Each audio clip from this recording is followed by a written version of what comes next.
Alors on a vu qu'il y avait trois façons de se rechercher, d'accord, globalement. Première façon, c'était une façon plus corporelle, physique. Donc la personne cherche à comprendre tous les méandres de ses désirs matériels. Donc ça, c'est la première façon de se chercher. C'est important de comprendre l'idée de la recherche parce que dans le cadre donc d'une compréhension psychologique de l'individu d'après la chassidoute, il faut essayer de comprendre un peu tout, enfin essayer de comprendre ce qu'est l'âme, si on peut dire. Voilà. Tout à l'heure, on verra que ça peut correspondre à certaines formes de conscience. On continuera, on verra ça un peu par la suite. Ensuite, il y a un deuxième degré qui va plus correspondre vraiment à ce qu'on appellera par la suite l'âme intellectuelle. Donc ça va être chercher qui on est véritablement. Donc là, on met en avant plus, on va dire, des facultés intellectuelles. On essaie de comprendre déjà les phénomènes de cause à effet à l'intérieur de nous-mêmes. Pourquoi on est attiré par ceci, pourquoi on est attiré par cela, pourquoi on a des problèmes relationnels dans tel et tel domaine, pourquoi on a des complexes, pourquoi on essaye de comprendre un peu plus rationnellement ce qu'on est. Et puis il y a une troisième façon de se chercher qui en réalité déborde l'humain. C'est-à-dire c'est oler les malam et ben adam, ça va encore plus haut. Donc ce débordement en fait, il pousse l'individu vers le divin et vers, chez le juif, vers même l'essence de Dieu.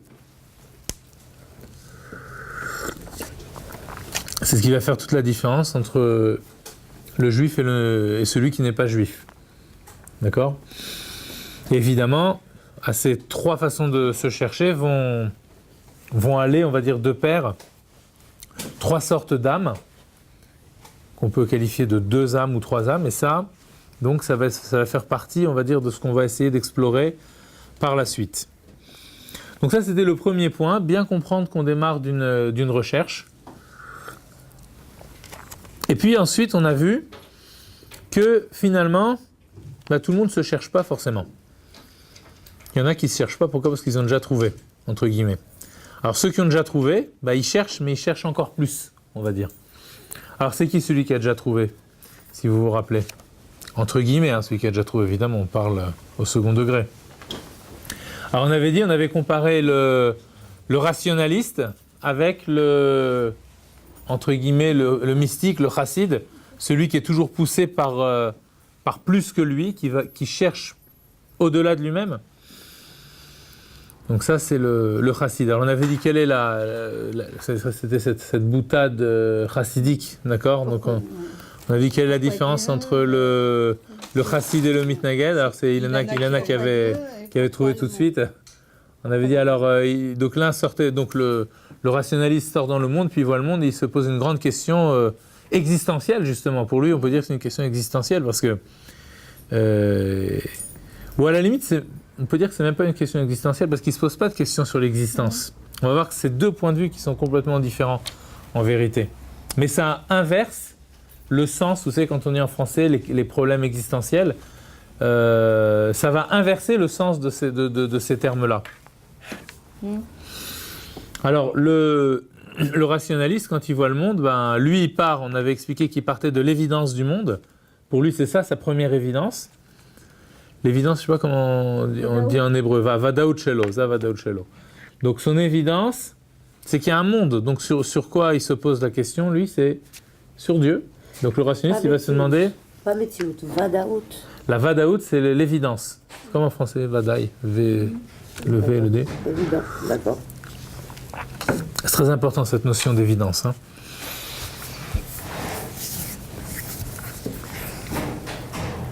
Donc lui, il se pose la question suivante, comment est-il possible qu'il y ait un Dieu ? À la vue du monde,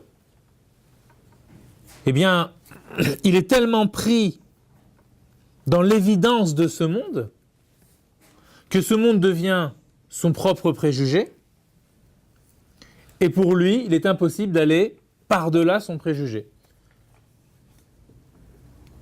Quand bien même chercherait-il Dieu, eh bien, ce ne serait que pour confirmer sa propre pensée. Pour celles qui sont un petit peu intéressées par la philo, pensez à Descartes, par exemple. Voilà. Quand il dit je pense donc je suis, dans les méditations métaphysiques, tout son objectif c'est de montrer que sa pensée, que ses sens ne lui mentent pas.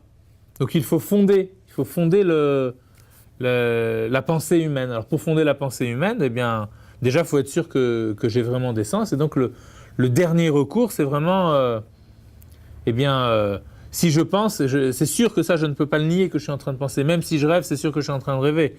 Donc si je pense et que je rêve, etc., c'est que je suis là, c'est que j'existe. Et puis ensuite, il va se demander est-ce qu'il existe par lui-même ou est-ce que c'est Dieu qui le fait exister, etc., etc. Donc finalement, il cherche Dieu. Pourquoi ? Juste pour confirmer son existence. Ça démarre toujours de sa propre existence. Vous voyez ? Son évidence, ça reste lui-même. Ça, c'est, on va dire, le sommet, entre guillemets, que va atteindre quelqu'un qui n'a pas d'âme juive, justement, et qui ne peut démarrer, c'est toute la philosophie, même chez Platon, chez Aristote, etc. À chaque fois, ce qui n'est jamais remis en question, c'est qu'il y a de l'être, il y a quelque chose qui est là. On va se poser la question sur le non-être, etc. Mais on démarre toujours de ce principe fondamental que nous, on est là. Donc ça, c'est pour expliquer un petit peu l'idée du rationaliste.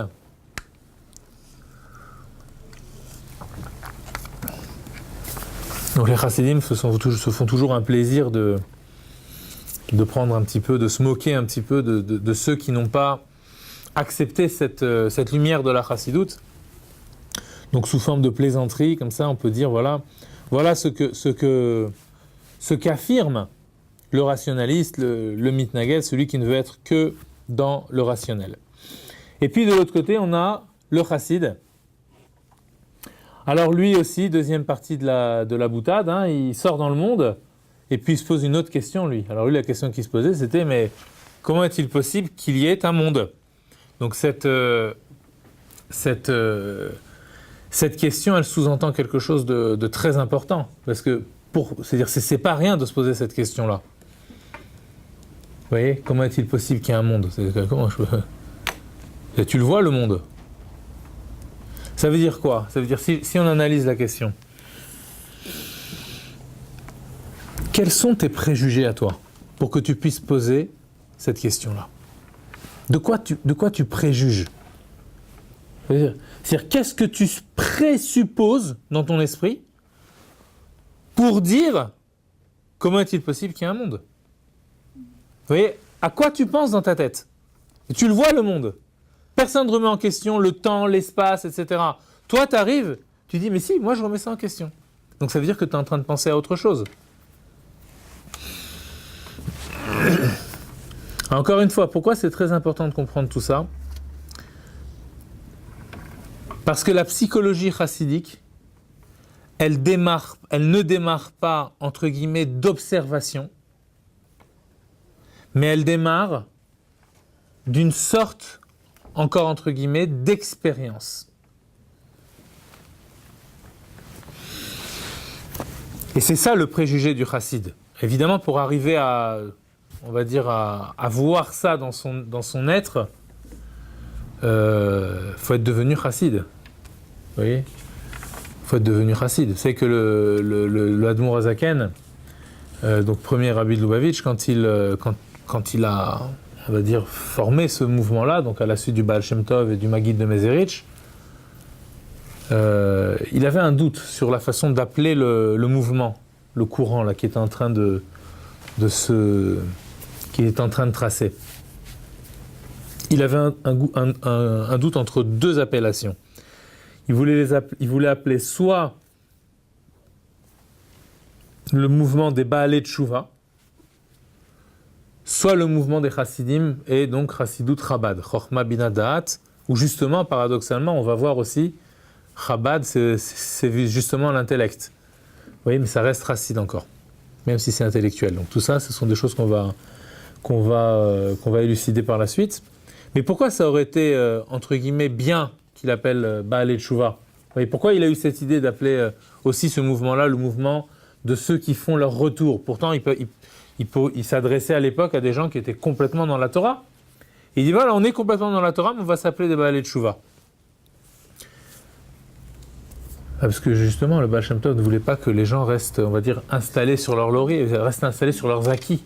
Le Baal Tshuva, c'est celui qui fait une percée dans l'être. Vous voyez ? À un moment donné, il se rend compte qu'il n'y a pas que mon être, il y a quelque chose qui le fait être. Si on parle, par exemple, du psychisme, alors on pourrait dire, il y a une instance psychisante. Vous voyez, c'est peut-être un néologisme, ça n'existe pas. Mais ce qu'on veut dire psychisante, c'est-à-dire qui crée le psychisme. Mashéou chez Boré est un nefesh. D'accord ? Il y a quelque chose dans le divin qui crée de l'âme. Maintenant, le divin, c'est beaucoup plus que ça. Donc ne restez pas liés à l'évidence de votre intellect, mais au contraire, poussez plus haut et rendez-vous compte qu'en vérité, même votre intellect, il s'appuie sur quelque chose qui est foncièrement au-delà de lui-même, foncièrement supra-rationnel.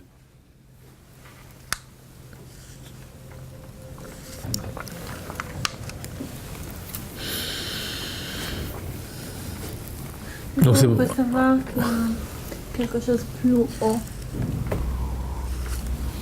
c'est Baal Shem Tov. C'est-à-dire quand on dit comment on peut savoir, ça veut dire qu'on n'est pas en train de suivre. Ça veut dire que, vous connaissez cette fameuse histoire, il y a beaucoup d'histoires chassidiques comme ça, un peu miraculeuses comme ça. Une fois, il y avait le Baal Shem Tov, il y avait un juif comme ça qui voulait savoir comment prier. Il voulait connaître les secrets de la prière. Alors, le Baal Shem Tov lui disait, mais laisse-moi tranquille, tu me demandes toujours. C'est bien comme tu fais, laisse-moi tranquille. Et lui, il insistait tellement que le Baal Shem Tov, il pouvait plus. Et à un moment donné, le Baal Shem Tov, il s'est mis à fuir comme ça, il a couru. Et le juif, il lui courait après.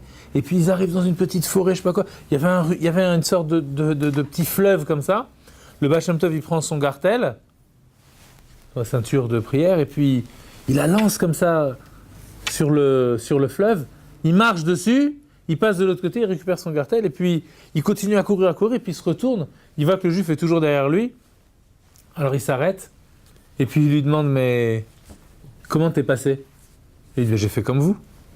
J'ai pris mon gartel, j'ai passé comme ça. J'ai fait comme vous. Alors le Shem Tov, il lui a dit, si t'as fait ça, t'as pas besoin que je t'explique comment prier.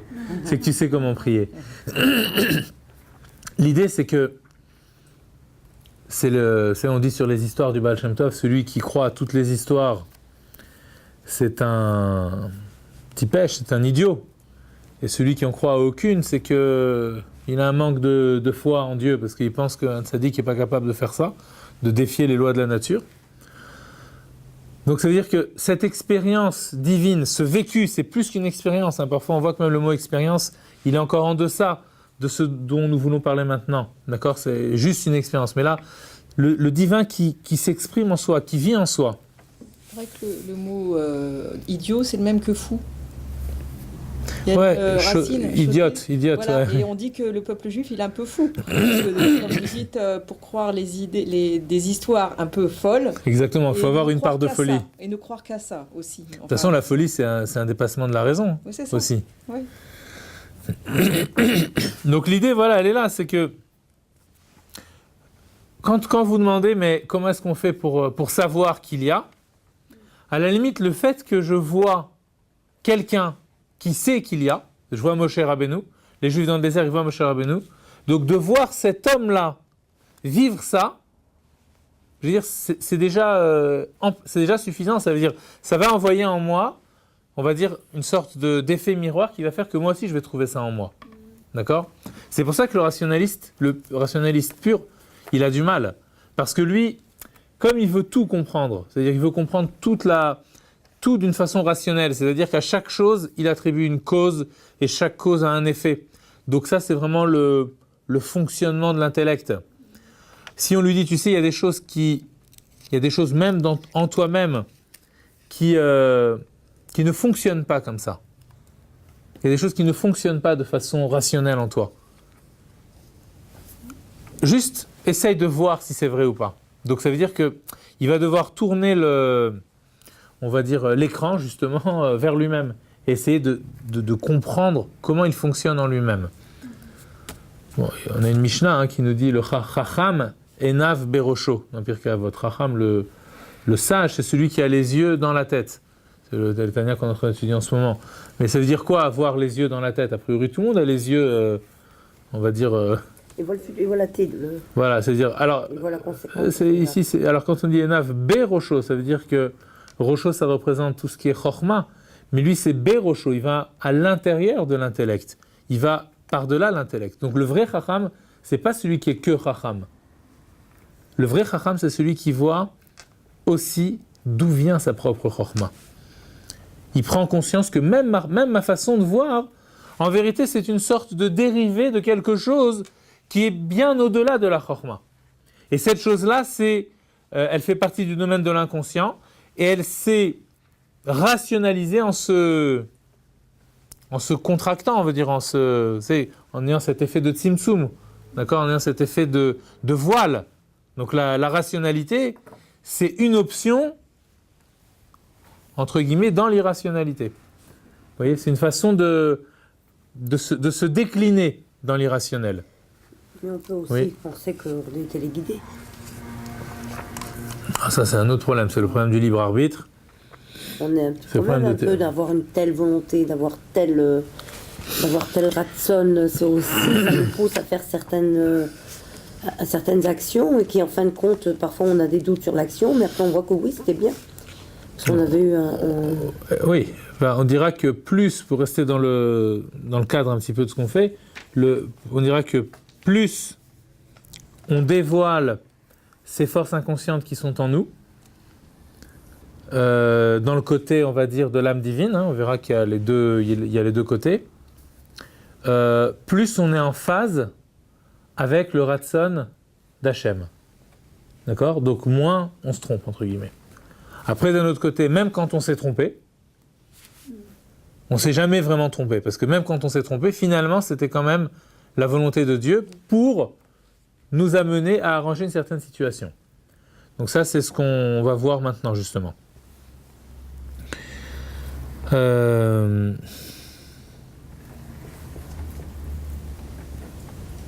Voilà, donc, ce chassid, pour ne pas perdre notre fil, dans notre petite plaisanterie, donc ce chassid, lui, son évidence première, c'est quoi ? C'est l'évidence qu'il n'y a que Dieu. Voilà, c'est ça. Son évidence, c'est pas que le monde aurait pu ne pas être, parce que ça, le monde aurait pu ne pas être, ça reste dans l'option « il est là », et donc je suis sous la forme « il est là » et il peut ne pas être là. Il est là ou pas là. Mais même quand il n'est pas là, c'est-à-dire c'est dans l'optique qu'il sera là. Donc je le mets juste en relief, je mets juste le « il n'est pas là » en relief par rapport à « il est là ». Donc le monde peut ne pas être là ou peut être là. Mais ce sont deux modalités de la présence du monde. Ce sont deux façons, deux modes d'être du monde. Être là ou ne pas être là. Non, le chassid, c'est pas ça. Le chassid, il pose la question. Il dit comment est-il possible ? Ça veut dire que, quand il dit comment est-il possible, ça ne veut pas dire qu'il a en option que le monde ne soit pas là. Comment est-il possible ? Ça veut dire que la seule chose qui est vraiment possible, c'est celui qui fait être le monde. Ça, oui. Donc, qu'est-ce qui vit le chassid consciemment ? Il vit consciemment Dieu. C'est tout. Il vit consciemment celui qui fait exister le monde. C'est ça qu'il vit consciemment. C'est pas que le monde puisse être là ou pas être là. C'est ce qu'il y a sous cette question. Vous voyez ? C'est l'évidence qui est sous-jacente à cette question. Voilà ce que vit notre chassid. Donc pour nous, ça va être deux façons d'entrevoir la philosophie. Une façon qui part de l'expérience, et donc à partir de là, excusez-moi, pas la philosophie, je veux dire la psychologie, mais c'est la même chose en philosophie. Une façon donc en psychologie qui part de l'expérience humaine. Ok. Comme récemment, par exemple, j'ai entendu qu'ils sont capables de... Ils ont fait des expériences comme ça avec des bébés. Ils ont vu qu'un bébé va être attiré, donc au départ quand on parle à un bébé, vous savez, il tourne la tête comme ça, et donc il va être attiré par une langue qui a forcément du sens. Donc si vous parlez un charabia avec des virgules et des points d'exclamation et des points d'interrogation, si ça n'a pas de sens, vous voyez, il va pas tourner la tête. Donc on essaie de comprendre ce qui se passe dans la tête du bébé en faisant des expériences. On lui met des haut-parleurs à droite, à gauche, tout ça, puis on voit quand est-ce qu'il tourne la tête, à droite, à gauche, quand c'est du japonais, quand c'est du chinois, quand c'est du français. Et on se rend compte que avant de comprendre le sens véritable, il est déjà attiré par le sens, sans le comprendre, vous voyez ? Il est déjà attiré par le sens. Donc, le modèle scientifique ici, c'est quoi ? C'est toujours le même, c'est on fait des expériences. On fait des expériences, on prend des notes, on fait des mesures, on surveille combien de temps il met pour se tourner, etc., etc. Donc ça, c'est à partir de là qu'on va démarrer une psychologie qui va être la psychologie rationaliste de l'Occident. C'est là, c'est comme ça que ça démarre. Et puis de l'autre côté, on dit, oui, mais c'est bien beau, mais l'être, avant d'être en contact avec le monde et avec les choses donc, qui font l'expérience du monde, eh bien c'est d'abord quelque chose qui est en contact avec rien. Et donc nous, ce qu'on va essayer de comprendre, c'est est-ce qu'il reste en moi cette trace de ce rien ? En réalité, ce rien, c'est quoi ? C'est celui qui me fait exister. Donc est-ce qu'il reste en moi quelque chose de cet ordre-là ? Quelque chose qui est de l'ordre du divin ? Ou est-ce que maintenant que je suis pris dans le monde et que mon être, mon ego sont plongés, sont enracinés dans le monde, eh bien, ça aurait complètement recouvert la trace du par-delà l'existence qui est en moi. Est-ce que ça aurait complètement recouvert ce qui est par-delà le créé ? Vous voyez ? L'instance créatrice, l'instance créateur qui est en moi. Cette part du divin qui est en moi. Et le juif affirme que non, ça n'a pas recouvert. C'est encore là. Alors parfois on peut y être plus ou moins sensible. Effectivement, donc après il faut faire un travail pour pouvoir retrouver cette sensibilité. Mais l'idée c'est que la démarche psychologique, elle est vraiment d'aller faire cette percée au cœur de soi-même pour retrouver, pour que jaillisse en nous ce flux divin, si on peut dire. Et ce flux divin, puisque c'est lui qui crée, donc forcément il est salvateur. C'est-à-dire il permet d'arranger les déstructurations psychiques. Puisque c'est lui, on avait dit que c'était une instance psychisante, une instance qui crée le psychisme. Donc ça veut dire que, puisqu'il crée le psychisme humain, dès lors qu'on se reconnecte avec cette puissance divine en nous, eh bien du coup, ça va, on va dire, de facto, arranger les défaillances psychiques qui sont en moi. Vous voyez ? Donc on ne va pas démarrer de préjugés, on ne démarre pas, on va dire, forcément d'observation qu'on va mesurer, etc. On est convaincu, en tout cas celui qui nous dévoile ça, donc c'est pour ça que c'est important de passer par des maîtres. Donc par exemple, quand le rabbi va nous dévoiler ces choses-là, eh bien lui, il voit qu'en moi, il y a ça. Et donc puisqu'il le voit, son seul souci, c'est d'essayer juste de me le transmettre et de m'aider à le révéler. Donc il y a quelque chose d'inconscient en moi qui va passer sous la forme du conscient.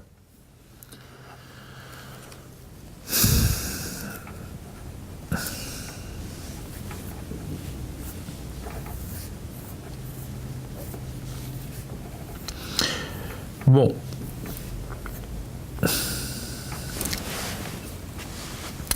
Alors, maintenant, il est évident que tout le monde constate en lui-même qu'il n'est pas ce chassid.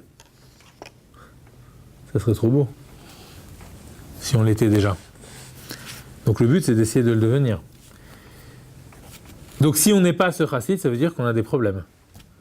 Donc si on a des problèmes, il faut être capable de les résoudre, et les résoudre de la façon chassidique, à l'image de ce chassid-là. Alors, un des grands maîtres donc, de la chassidoute, qui était le 5e rabbi de Lubavitch, qui s'appelle Rabbi Rachab, Rabbi Shalom Nevmer. Ce grand maître a dit un jour, il parlait à son fils, c'est toute une petite, enfin toute une histoire en vérité, donc je ne vais pas raconter tout l'ensemble de l'histoire, mais il s'est retrouvé comme ça à marcher avec son fils.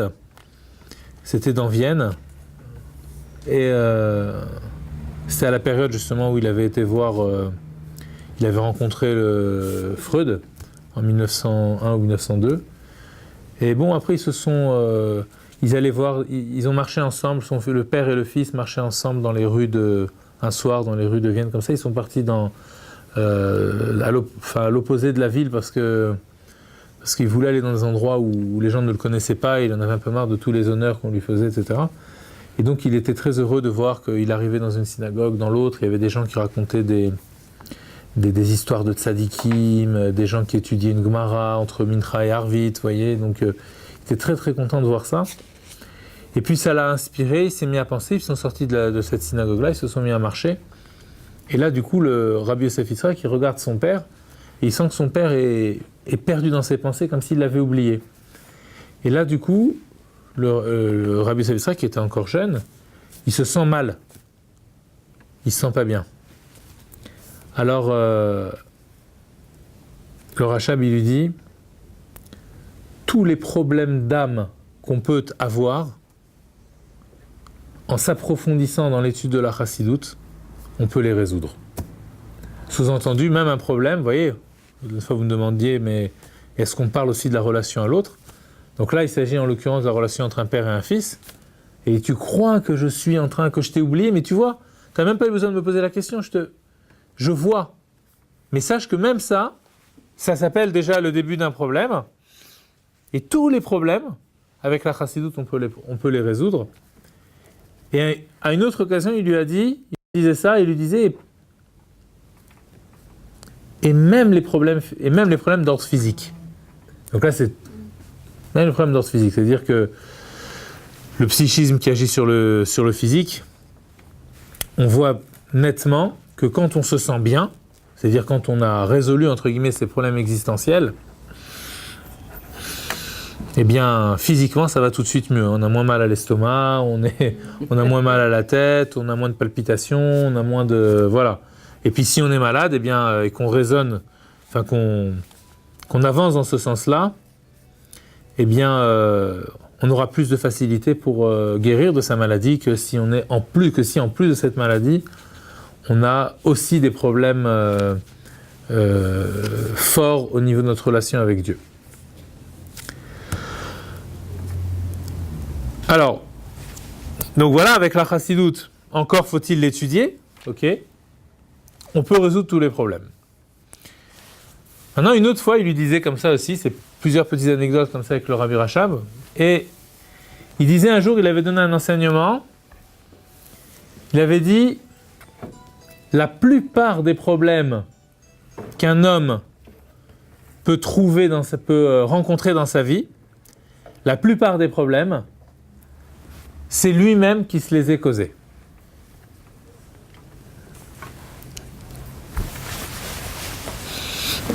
Bon, alors puisqu'on parle du problème des hommes, et justement qu'on veut essayer un petit peu de comprendre les choses psychologiquement, tous les hommes viennent d'un homme.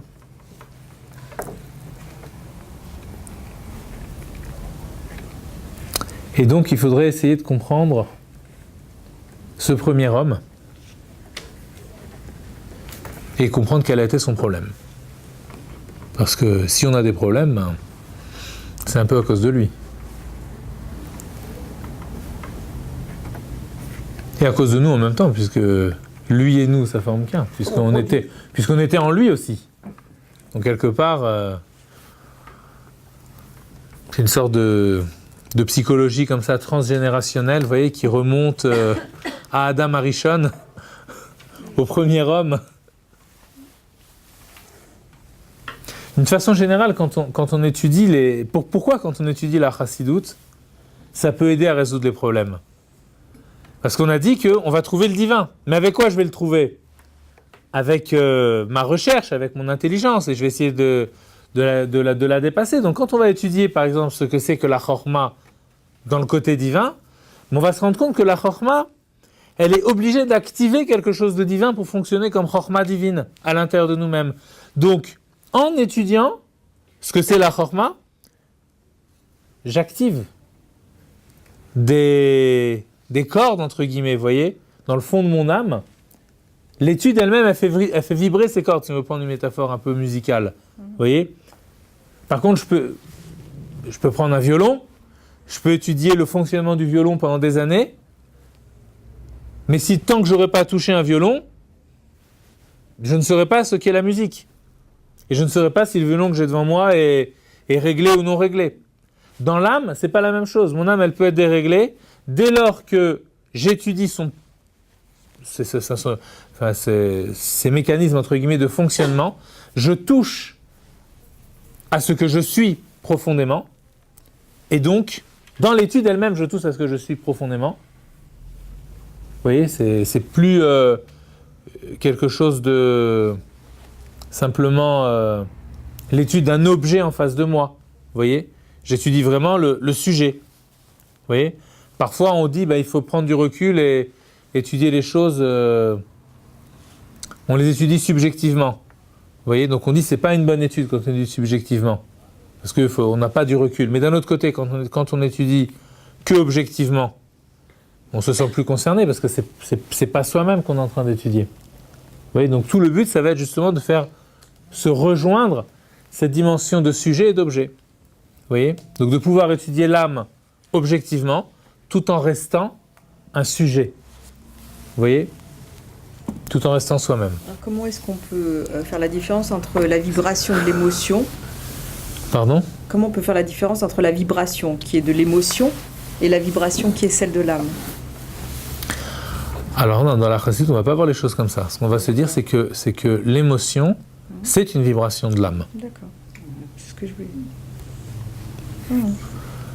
Je vous ai donné quelques tableaux. Bon, c'est des choses qu'on étudiera. Et vous verrez vraiment, quand on étudie, entre guillemets, l'architecture de l'âme, on va se rendre compte qu'il y a plusieurs degrés. Hein. Ça va suivre un peu la forme du corps, qu'il y a l'intelligence, donc la tête, le cœur, ensuite les expressions, etc. Puis il y a la couronne aussi. La couronne, c'est ce qui est au-dessus, c'est ce qui est de la dimension inconsciente. Donc ça, c'est au fur et à mesure, on verra par la suite. Je ne veux pas aborder ça trop pour l'instant. Il y a une femme dans la Torah qui a un gros problème et qui arrive à le résoudre justement en allant chercher la dimension divine. C'est qui ? Bien avant. Elle a un problème vraiment en elle-même, je veux dire à l'intérieur d'elle-même, on va dire. Et c'est quoi son problème ? Elle a un enfant qui veut aller vers... Alors au début, elle ne dit pas ça. Au début, c'est juste, mais au début, c'est quoi le problème ? C'est que elle a des forces en elle. Qu'est-ce qui se voilà, elle pense que ça remue à l'intérieur. Elle sent que ça se bagarre à l'intérieur d'elle-même. Donc elle ne comprend pas. Qu'est-ce que de moi je suis une personne. Il y a des contraires qui vont sortir de moi-même. Je ne comprends pas ce qui se passe. Alors elle va voir Shem, Ve'ever, elle va voir on va dire, des hommes saints, d'accord, de son époque. Et eux vont lui dire, tu sais, tu as 2 peuples à l'intérieur de toi-même, dans ton ventre, il y a 2 peuples. Et ça, à partir de là, elle ne pose plus de questions. Vous voyez, il n'y a plus de problème après. Elle sait. À partir du moment où elle sait. Elle sait. Donc dire, rien que le fait de savoir, déjà, ça aide énormément à résoudre le problème. D'accord ? Savoir d'où vient le problème. En même temps, c'est des hommes qui sont en relation avec Dieu, qui lui donnent la vérité sur ce qu'elle a en elle-même. Donc ça veut dire que là aussi, c'est la dimension divine qui guérit. On le verra aussi au moment, après la sortie d'Égypte, la dimension divine qui guérit. Parce que Dieu dira, je suis Kol ha-machala asher samti b'Mitzrayim lo asim alecha ki ani Hashem rofecha. Toute la maladie que j'ai mise en Égypte, je ne la mettrai pas sur toi, car je suis Hashem, ton guérisseur. Et donc c'est le je suis de Dieu qui guérit le je suis de l'homme malade.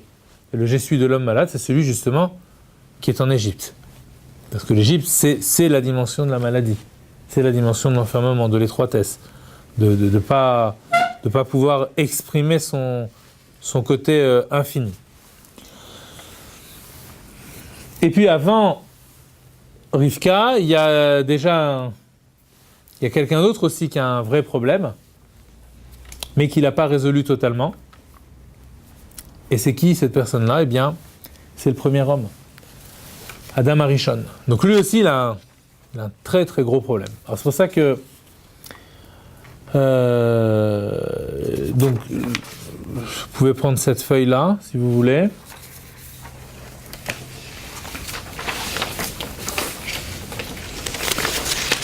Et on va essayer de retracer donc le parcours de Adam Arishon. Donc on va faire ce qu'on pourra parce que il est déjà 8h05, quoi. Alors, il y a une partie du Perek Aleph, une partie dans le Perek Bet, une partie dans le Perek Gimel. Donc l'homme, au départ, la question qu'on va se poser, c'est on sait que le gros problème de l'homme, ça va être quoi ? Ça va être la faute de l'arbre de la connaissance du bien et du mal. Ça va être le premier trouble humain. Ok ? Donc, on va être obligé de se dire que si cet homme-là, à ce moment-là, il a un problème, c'est qu'avant, il n'en avait pas vraiment, ou plutôt qu'avant, le problème, il était à l'état de germe, tellement petit qu'on pouvait considérer que c'était comme extérieur à lui-même. Mais il y avait quand même un certain problème. On va le voir. Alors avant de comprendre son problème, il faut essayer de se demander dans quel état d'âme Adam Arishon vit. Dans quel état d'âme il vit. Et quand on va comprendre ça, on va se dire que finalement cet état d'âme de Adam Arishon, c'est l'état d'âme, on va dire c'est le fond de l'âme. C'est de là que les choses commencent. Alors, déjà,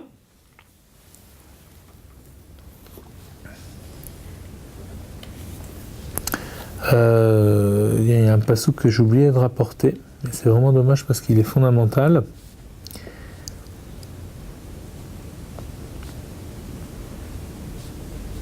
Je pense qu'il est avant le Tedva. Alors, donc dans le Perek Aleph, déjà, de Bereshit, la première référence, Vayomer Elokim naase Adam betsalmenu kidmutenu.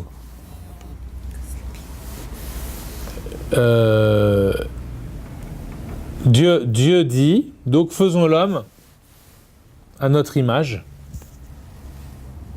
à notre façon, je veux dire, comme on façonne quelque chose, kidmutenu. Le dmout, c'est la façon. Donc, ce qui veut dire que ici, l'homme a quelque chose déjà de divin à l'intérieur de lui-même, puisque Dieu le fait à son image. Donc il y a une forme déjà, l'homme est comme une sorte d'âme, comme ça, qui peut, dans laquelle le divin se miroite ou se mire, se voit. Et effectivement, deuxième partie, Dieu crée l'homme à son image, Betselem Elokim baraoto, Zachar unekava baraotam. Il le crée homme, mâle et femelle. Voilà. Donc pour l'instant, les deux sont là, mâle et femelle ensemble, d'accord ? Ce ne sont pas, on va dire, deux êtres séparés physiquement. Ok ?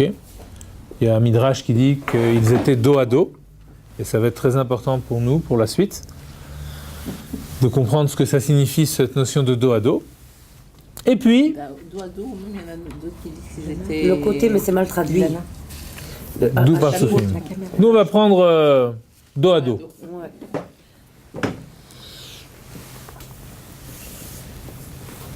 Alors, un peu plus loin, quand on avance dans les psukim, Donc on saute une bonne partie. Et puis, alors là, il y a un passage que j'ai oublié de noter, c'est lorsque Dieu a formé l'homme, il y a quelques psukim avant, lorsque Dieu a formé l'homme, eh bien, Vaipar be'apav nishmat chaim.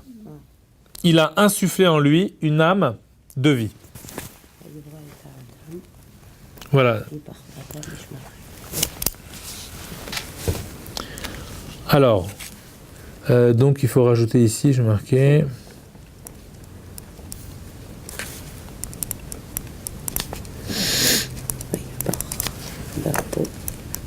Vaipar be'apav nishmat chaim. Il a insufflé. Be'apav, ouais.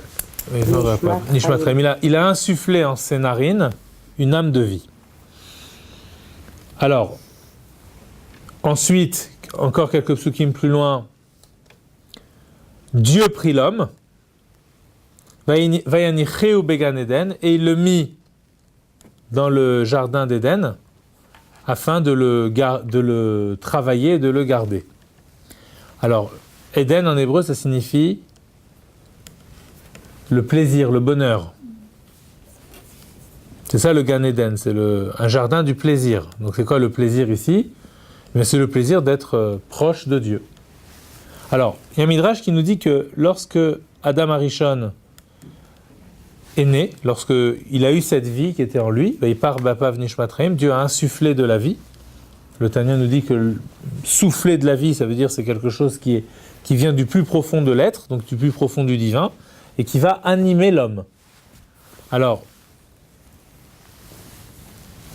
il y a un midrash qui nous dit que la première chose qu'Adam Arishon a dit en s'éveillant à la vie, qu'est-ce qu'on dit nous en s'éveillant à la vie le matin ?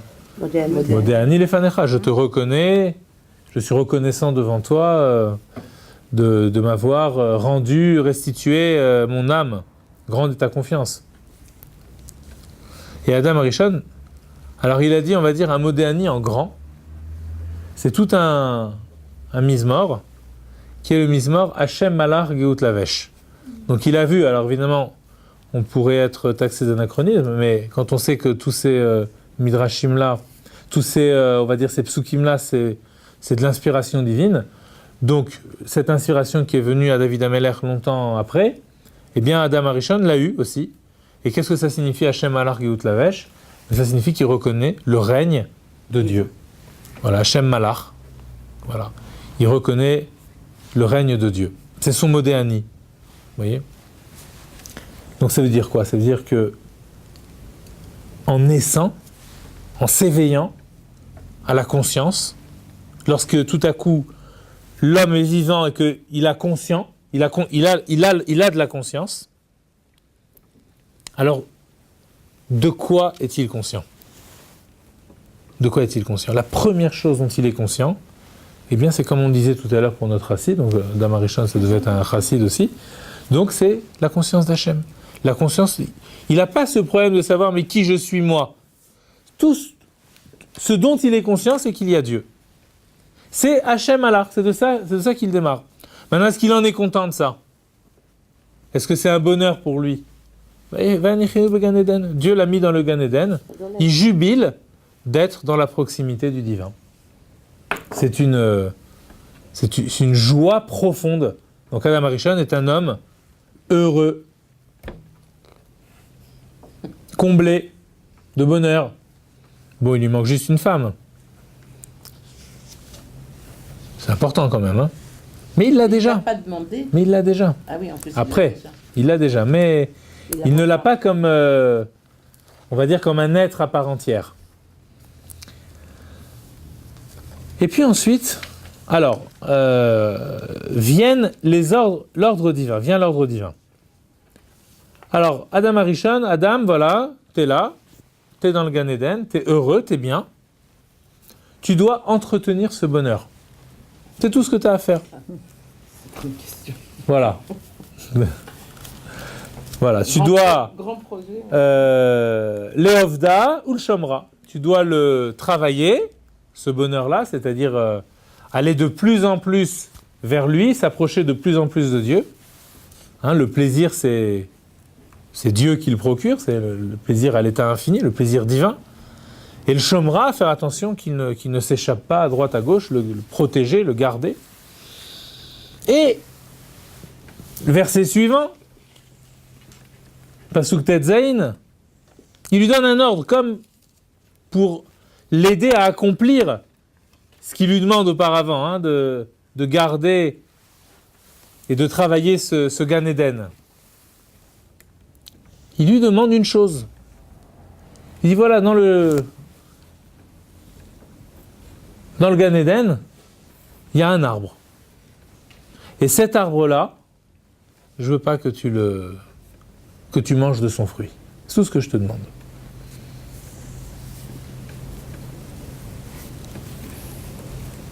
Le jour où tu mangeras de ce fruit, tu mourras. Et ce fruit, c'est quoi? Ce fruit, c'est la connaissance. Le jour où tu goûtes à la connaissance,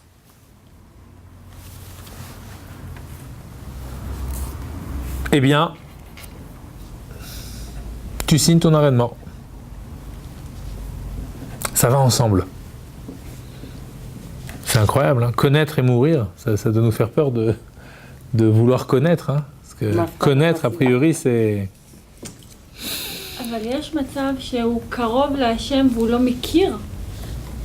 הרי אתה כזה קרבה, אז אתה בהכרה. Alors, donc, est-ce qu'il peut y avoir une situation où il peut être proche de Dieu sans savoir, mais sans savoir quoi? Parce qu'ici, la question, c'est cet arbre de la connaissance, c'est connaître quoi? Qu'est-ce qui pose comme... C'est quoi le problème ici? Connaître. Qu'est-ce que connaître quoi? Le mal. Pas uniquement. Connaître. Eh non, c'est ça le problème. C'est ça le problème justement. C'est connaître le bien et le mal. Et ça veut dire quoi connaître le bien et le mal? Chez qui il y a le bien et le mal? Chez qui il y a le bien et le mal? Chez l'homme. Donc, Dieu lui demande, aujourd'hui, tu me connais. Tu es dans la connaissance de Dieu. Pour nous, la connaissance de Dieu, elle est où? Elle est dans notre inconscient. Il faut qu'on l'amène dans notre conscient. Adam Arishon, c'est comme si sa conscience, elle vit au niveau de son inconscient. C'est-à-dire son inconscient est ouvert devant lui. Il est conscient de son inconscient, si on peut dire. Il voit ouvertement la dimension du divin. Donc la dimension qui est inconsciente pour tout homme, pour lui, c'est du conscient. Mais attention, ne cherche pas à savoir qui tu es toi. Parce que le jour où tu vas chercher à savoir qui tu es toi, ce jour-là, tu vas t'enfermer en toi-même. Ce jour-là, tu quittes la dimension du divin. Et donc, tu meurs. Ce jour-là, c'est un jour de mort pour toi. On voit qu'il n'est pas mort hein, tout de suite, il est mort longtemps après. Mais il a introduit la dimension de mort. La dimension de mort, c'est quand on pense à soi. Voilà, c'est-à-dire c'est quand on est... c'est quoi la mort en vérité? La mort physique, c'est quoi? C'est l'âme qui quitte le corps. C'est ça. Donc il y a le corps. Pourquoi on enterre le corps? Parce que le corps, quand l'âme quitte le corps devient plus terre qu'avant. Puisque le corps de Adam Arishon, il vient de la terre. Donc qu'est-ce qui fait qu'il n'est pas de la terre? C'est quoi? C'est parce qu'il y a le souffle de Dieu en lui. Donc quand ça se sépare, le corps descend de niveau. Donc s'il descend de niveau, il faut le mettre de là où il vient, donc dans sa terre. Qui est à Farata vers la Fartachouv. Tu es poussière, tu retournes à la poussière. Ok? Donc c'est normal en réalité. C'est-à-dire l'âme, elle retourne à sa source et le corps aussi retourne à sa source. On rétablit les choses comme à l'origine, entre guillemets. Maintenant, la mort, c'est pas forcément la mort physique. Mais dans toute mort, il se passe quelque chose de cet ordre-là. Ça veut dire que quelque chose en moi est en train de chuter et quelque chose en moi est en train de me quitter. Donc Adam Arishon, il va le prendre ce fruit après. Et c'est même pas lui qui va le prendre, on va voir pourquoi. C'est sa femme qui va le prendre. D'accord ? Alors, nous n'avançons pas trop vite. Donc pour l'instant, le point qui nous intéresse, Tov, Vara, le bien et le mal, c'est l'instance humaine par excellence. L'homme est toujours confronté à des choix qui sont meilleurs que d'autres. Il y a toujours une dimension de bien et de mal. Alors qu'avant, on était par-delà le bien et le mal. Avant de consommer ce fruit. On était dans le divin qui transcende le bien et le mal. Ça veut dire qu'elle n'aura plus accès à son inconscient. Exactement. Ouais, c'est ça. C'est un problème dans l'accès à l'inconscient. Alors, voilà un personnage nouveau qui apparaît, qui s'appelle le Nachash, le serpent. Rusé. Ça veut dire que lui, il a déjà une forme de connaissance du bien et du mal. Et ce Nachash-là, il s'adresse à la femme et il lui demande, est-ce que c'est vrai que Dieu vous a demandé, donc ça c'est le Aleph dans le Père Guimel, vous a ordonné de ne pas manger, de ne manger d'aucun fruit du jardin. Donc le jardin c'est plus vaste encore que le Gan Eden. Il y en a qui disent que dans le Gan Eden, en vérité, il y avait un seul arbre. C'était cet arbre de la connaissance du bien et du mal.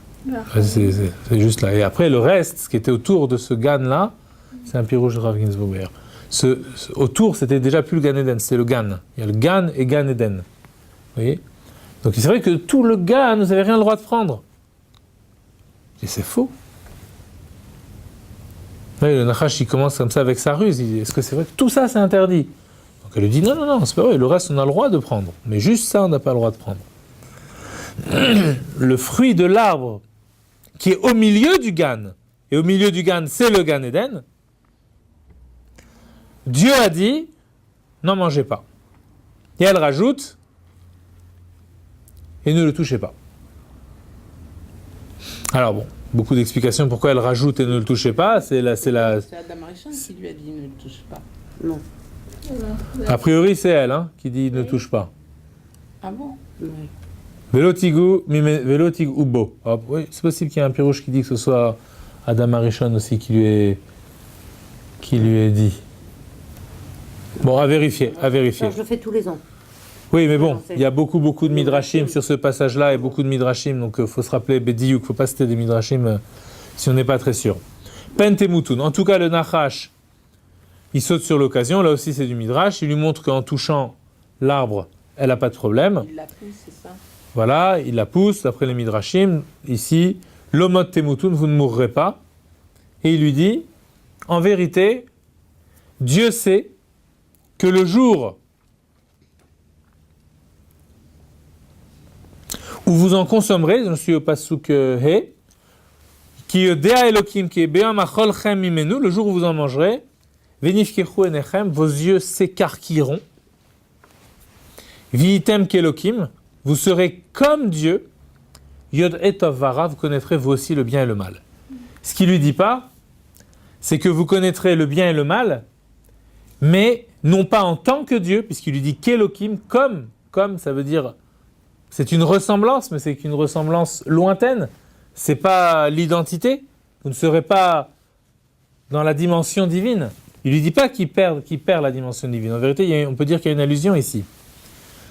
Et vous connaîtrez le bien et le mal vous aussi. Mais quand vous connaîtrez le bien et le mal, on va dire dans la dimension de l'ego humain, c'est plus la même chose que connaître le bien et le mal dans la dimension divine. Parce que connaître le bien et le mal dans la dimension divine, c'est comme l'obscurité et la lumière. Pour Dieu, l'obscurité et la lumière, c'est pareil. C'est lui qui a créé les deux. Donc l'obscurité, elle n'est pas obscure pour lui en tout cas. Donc le mal n'est pas mal pour lui. Ok ? Simplement vous, quand vous connaîtrez ce bien et ce mal, vous connaîtrez des attirances vers des choses qui ne sont pas Dieu. Vous connaîtrez des attirances vers d'autres choses. Et ça, tant qu'ils ne l'ont pas goûté, ils ne peuvent pas le savoir.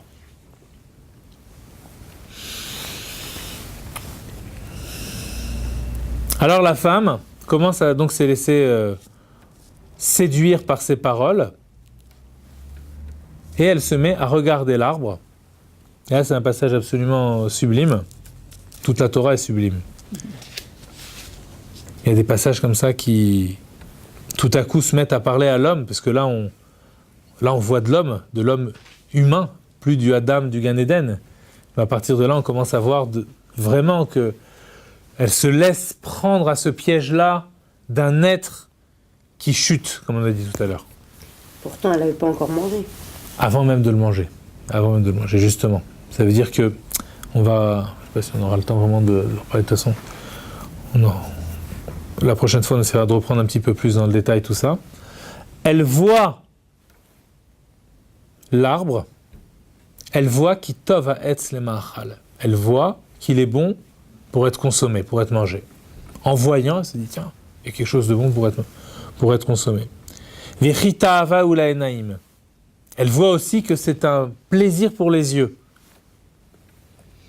Mais ici, c'est l'essence. C'est l'éveil des sens. Vous voyez ?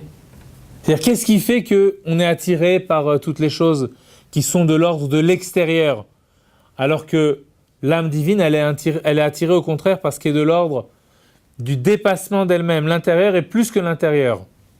Par la transcendance. Pourquoi ? Parce que l'âme, elle vient d'en haut, mais là, tout à coup, avec ses mêmes yeux, elle commence à voir autre chose. Avant, elle n'était pas attirée, il fallait manger, je prends le fruit d'un arbre. Mais là, tout à coup, cet arbre-là, même sans l'avoir encore consommé,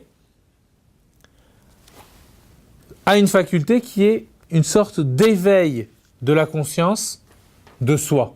Et on commence à le voir progressivement se mettre en place. Venechmad ha'etz le'askil. Avant même de l'avoir goûté, elle voit déjà tout ça comme par transparence. Et comme si ce fruit, il irradiait comme ça des ondes de conscience. Vous voyez ? Nechmad ha'etz, l'arbre est agréable, le'askil. Pour intelliger, vous voyez, pour faire fonctionner l'intellect. Un fruit, ça c'est tout. Alors qu'est-ce qu'elle fait ? Batikar mipirio, elle prend de son fruit, vatochal, elle le mange, elle en donne à son mari, et il mange. Et puis là, pasuk zayin, tout à coup, vatipa karna eneshneem, leurs yeux s'écarquillent, tout à coup, Vayedou qui est Rumim M, et ils surent qu'ils étaient nus.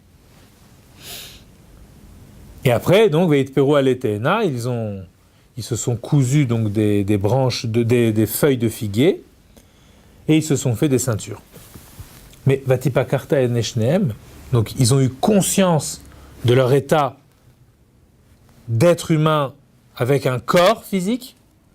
Ça veut dire que maintenant, la conscience, tout à l'heure vous disiez, ils ont perdu la conscience de leur origine, donc la conscience de leur inconscient qui lui-même était conscient du divin. Donc ils ont perdu ça. Mais du coup, au profit de quoi ils ont perdu ça ? Au profit d'une conscience de mon ego. Et l'ego au plus bas, à quoi il s'identifie ? Au corps. Donc ils sont projetés dans une conscience corporelle. D'accord ? Le sujet, maintenant, on parle de subjectivité, le sujet est un sujet corporel. Devient un sujet corporel. Évidemment, c'est l'apparence, parce qu'au fond, il a encore ce divin qui est en lui. Alors on a dit que dans toute mort, donc ça c'est une forme de mort, c'est une mort de la conscience. Ok ? Dans cette chute-là. Dans toute mort, il y a deux mouvements. Il y a un mouvement descendant, donc, parce qu'il y a une dissociation, donc il y a un mouvement descendant et un mouvement ascendant. Donc ici, il faut retrouver ces deux mouvements aussi. Alors, le mouvement descendant, on l'a vu, c'est la conscience humaine qui se dissocie de la conscience divine. D'accord ? Il y a vraiment une complète dissociation, enfin complète. On a amorcé une dissociation, en tout cas, elle n'est pas encore complète, il faudra plus de temps pour qu'elle soit complète, avec d'autres fautes encore qui vont... La faute de Caïn, etc., le Dora Maboul, le Dora Flaga, toutes ces générations-là qui vont encore faire chuter la conscience humaine. Mais on sent que la conscience humaine, elle est en route vers une dissociation du divin. Donc ça veut dire que avant, alors si on reprend, avant la faute, la conscience humaine, elle est fondue dans la conscience divine. On peut dire l'accès à la perte de l'accès à l'inconscient de façon directe, naturelle, direct, révèle l'ego, mais pas dans le fait de révéler, mais de l'absorber en fait. Absorbe le. Elle le révèle. Elle le révèle. Hein. C'est-à-dire, elle le révèle en révélant sa faculté de se laisser absorber par son entourage. Elle révèle la faculté.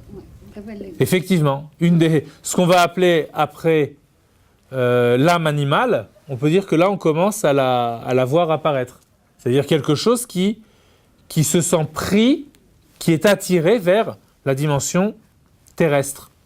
Donc le corps qui vient de la terre, etc. Donc la dimension, l'instance basse de l'être. D'accord ? Je suis attiré par l'instance basse de l'être. C'est une sorte une nouvelle pulsion comme ça qui apparaît. Ok ? Qui n'était pas là avant. Enfin, elle n'était pas dévoilée en tout cas. Et la deuxième partie, donc la partie d'ascension, c'est quoi ? C'est le passouk suivant. Ils entendent la voix de Dieu qui marchait dans le Gan, les rois Chayom, au souffle du jour. Et donc l'homme se cache, etc. Parce que il avait peur. Tout à coup, il s'est rendu compte qu'il n'avait plus de vêtements, qu'il était nu. Voilà. Le roi Chayam, comme une sorte de direction, ça marche comme ça, voilà. Bon, il y a aussi des choses sur ce passouk-là. Alors, restons, on va dire, voilà. L'idée, c'est quoi ? C'est ce mythe à l'air.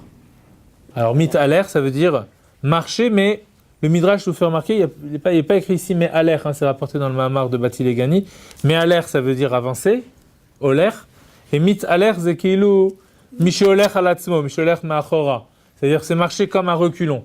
Donc ici, la voix de Dieu que l'homme entend, c'est déjà une voix, c'est déjà une résonance. Vous voyez, c'est déjà une voix qui est en train de partir. Vous voyez, c'est plus la voix de Dieu qui s'adressait directement à lui, qui s'adressait ouvertement à lui.